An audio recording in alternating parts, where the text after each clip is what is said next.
everyone, it's Roger and James here from the DisKingdom Podcast. In this episode, we're going to be talking about our favourite attractions over at Disney's Hollywood Studios in Walt Disney World. We're going to do it to the top three because there's not a lot there at the moment.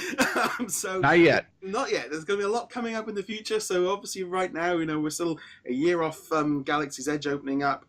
Toy Story areas literally just getting ready to open or just opened. So let's go and jump into the first one. So I'm going to go first, and I'm going to shoot off with Star Tours. Star Tours is probably my favourite attraction at the park. It's been it was probably my favourite even way back when it was the original version, which only had one story, and you went through it. I loved it. Big fan of Star Wars as a kid, so having the Star Wars ride, even before Disney even owned it, that was the cool thing. It felt part of Star Wars. You were moving around. You had the droid.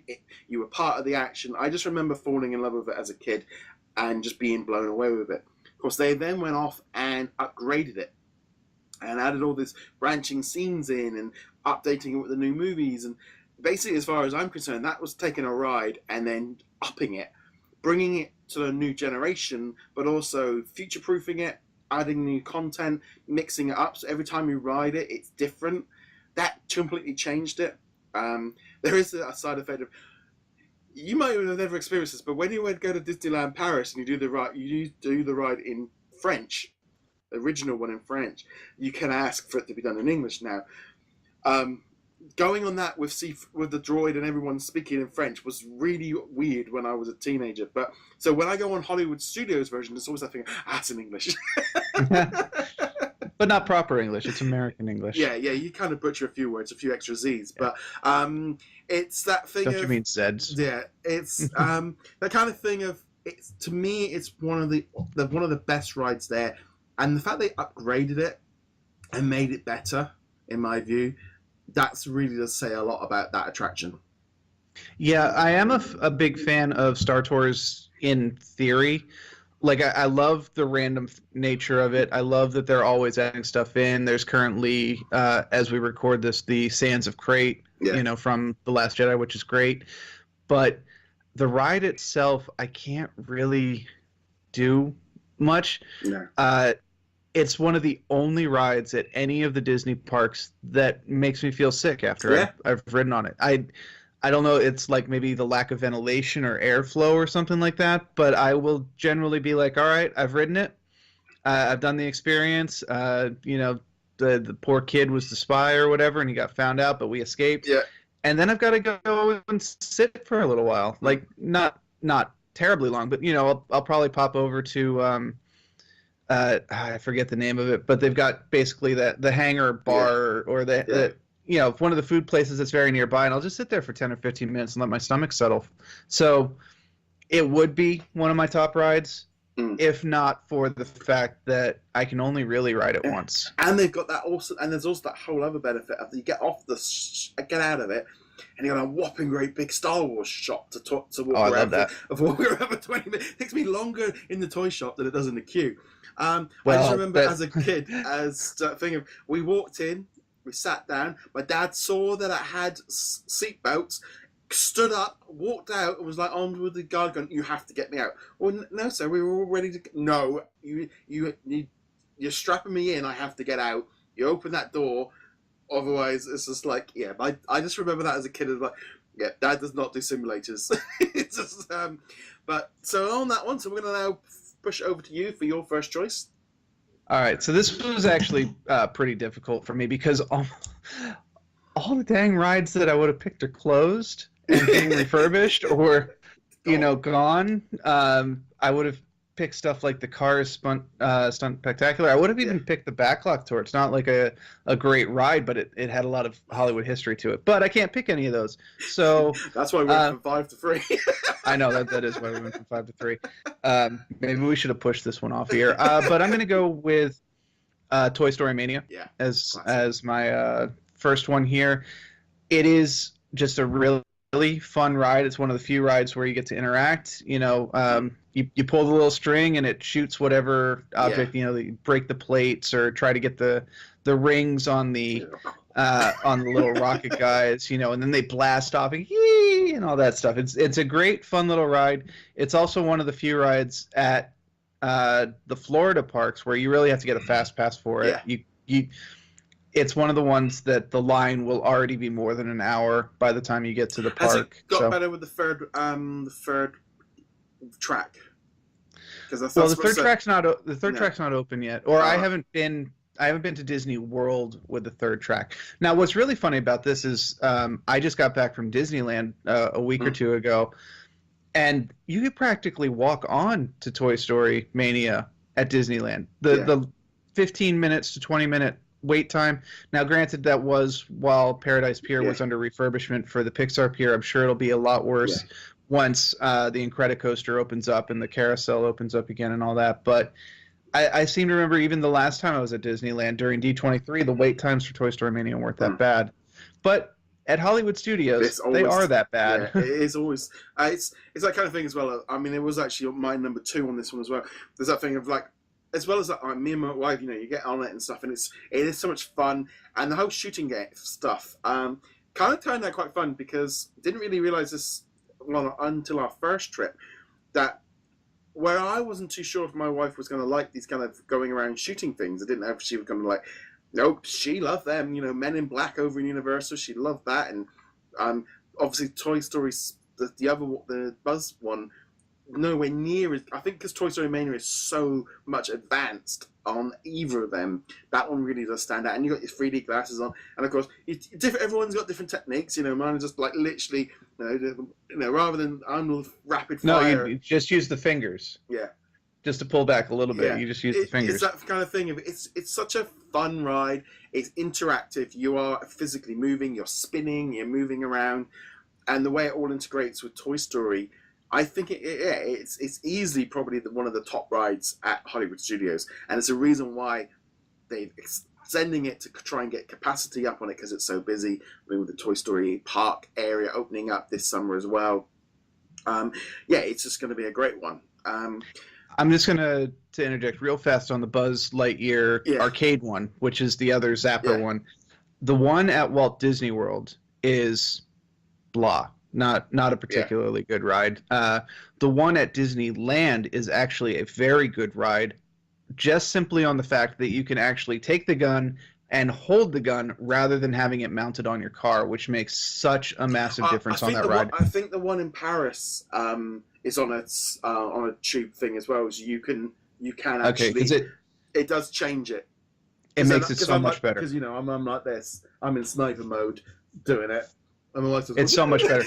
And then there's that other thing, where since you have control of the turn of the car, if you've got the gun in your hand, it's much easier to adjust your aim. Whereas when it's mounted on the thing, you lose. Yeah. So whatever. That's not even at Hollywood Studios. So, but sorry, you mentioned it, and I was like, I remember this. So that was going to be your number 2. Yes. So, but do you want to throw a different one out? Yeah, I'm going to throw in my phone because there's not that much at Hollywood Studios. My kind of last pick was Fantasmic, because this is it was one of those shows that for some reason we never did. On our last trip, I made sure we actually booked a fast pass. I know you shouldn't book a fast pass for fun, but it was one of those situations. Book the fast pass, Fantasmic. It's worth it. Yeah, it was one of those situations of we did it because I think I managed to use one of the terminals, and you already used one of the previous ones to get a spot. So we were kind of in the middle, and you got this big boat show comes on. You got the big fire. You've got all the characters,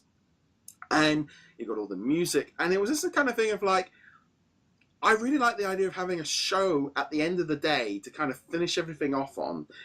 I mean, obviously over the main Kingdom Park, you've got the fireworks show. And you have illuminations over in Epcot. So we never really had that same thing over in Hollywood Studios. I mean, they're starting to do all these Star Wars stuff. But that to me was always it was almost like an end of the day. That was like the last thing to do. It send you off on a good note of And, in some ways it would be nice if they just did a big projection so everyone can see it no matter where you are rather than going and sitting there. But also just being able to sit down, You can take, you got your snacks. Always get a drink, something before you go in there, and it's just a nice, relaxing way of just like finishing off the day, really. I love Fantasmic, and having just got back from Disneyland, where they also have Fantasmic, but it's in the park and there's no proper seating for it. Yeah. Can I just say that I appreciate how much they have the seating at Hollywood Studios, because that makes such a difference. Yeah. But it's one of those things where both the Disneyland version and the Hollywood Studios version have their advantages and disadvantages. So I would definitely recommend, given the opportunity, for people to experience both. But yeah, I love going to Fantasmic. I don't consider it a waste of a fast pass at all, because you get the good seating, not have to worry about getting there like an hour before the show, so you're not wasting all that time. I think it was one of those things like when we went, we used like Toy Story Mania and we did Star Tours, but I didn't bother with Tower of Terror or Aerosmith because my wife wasn't going on them, so I was going in single rider line. So I had the extra pass, so it was like, do that and get and it was like, we knew we were going to it, kind of thing. And I think that's definitely kind of it's a great show, but in some ways I wish they did like a matinee performance, to kind of not necessarily squeezing everybody in at the last minute then to try and do it at the end, because obviously then it gets really busy because everyone's trying to finish off in there. It would be kind of quite nice to maybe do a daytime variant to kind of spread out the people a bit. Yeah, I mean, they do have two shows at Hollywood Studio. Normally they have the 7 and the 10, depending, of course, on how late the park is open. But yeah, a midday performance wouldn't be too bad. It's like, I know now, like, I was like friends that have got small children enough, they have I have a difficulty doing the nighttime events because they're tired and they've had enough and they've been there all day and the kids are, so there's that thing of just doing it. But that's another side. So we're going to flip over to you now for your number 2. And I'm going to go ahead and do Muppet Vision 3D. So another show, but a much smaller show. This is a pre-recorded screen 3D, partially 4D experience. Yeah. It's an older one. It's been at the parks for a while now, so it's showing its age a bit. But man, I love going to the show. I do it at least. Yeah, I know. We're not doing any cheap 3D tricks, Fozzie. Knock that off. I gotta admit, it is great. I love doing it. But it's just fun, isn't it? I think that's the difference. It's showing its age. They probably need to do a new Muppet show at some point for it, but yeah, I just enjoy doing it. It's quirky, it's fun. Every time I see it, somebody is laughing at it. Yeah. It's basically very much like the PhilharMagic at Magic Kingdom, which also made our top 5 list for that park. So yeah, and again, it's one of those ones that you can kind of walk onto. And actually, it's one of the few ones where I actually tell people, it's normally a 15-minute wait because, you have to wait for the previous show. Get there right around the time it opens up because they've got the pre-show stuff on the monitors right when you're standing there and, you get the safety. Like loading in, does it? I always feel like if you get watching that video for 10 minutes, it never really feels, or 5 minutes, it never feels like you're in a line or you're waiting. Yeah, because it's the video itself is funny. They've got Sam Eagle doing the safety stuff, and Booker is giving you all the screen tests, and it's got Rizzo and Gonzo and all these guys doing their thing. So yeah, it's not a super exciting thing, but it is funny. It is entertaining. I always make a point of seeing it at least once when I'm at the park. And it's also that nice relaxing thing that you can do after freaking Star Tours and your stomach's kind of doing some flip-flops. It's a good, all the family can enjoy it. I know that when I took my wife in, she was like, I don't like the Muppets. I said, you watch this. Just watch this. Because I don't understand why you like the Muppets. She watched it and she was laughing and chuckling. She goes, all right, that was... I said, well, it is funny because it's slapstick kind of base. It is stupid, but it's something the whole family can do together. And there is a reason that the Muppets are so popular in general. Their humor works really well, and it works really well in this environment too. So Yeah, Muppet Vision 3D. It's not really a ride, but it is one of my favorite things at Hollywood We Studios. call it an attraction, so we can use. So Attraction. I've done my 3. So what is your final? Well, the third one is probably the most difficult for me. I'm gonna end up going with the Twilight Zone Tower of Terror simply because I know you're not a fan, but I don't care. I do not care. And I will also say, as I've mentioned in the past, I do like the Guardians of the Galaxy variant of it as well. I like them about equal, and I like them for different reasons. The Twilight Zone Tower of Terror is just a fun ride. And normally I don't like this kind of ride. I don't like the up-down, you know, just straight drop ride. This is a lot of fun for me, though. Plus, I love the Twilight Zone. The original Rod Serling, black and white, low budget. You know, you can see the strings moving, the puppets kind of stuff. I love that series so much. So, and it's such an iconic building.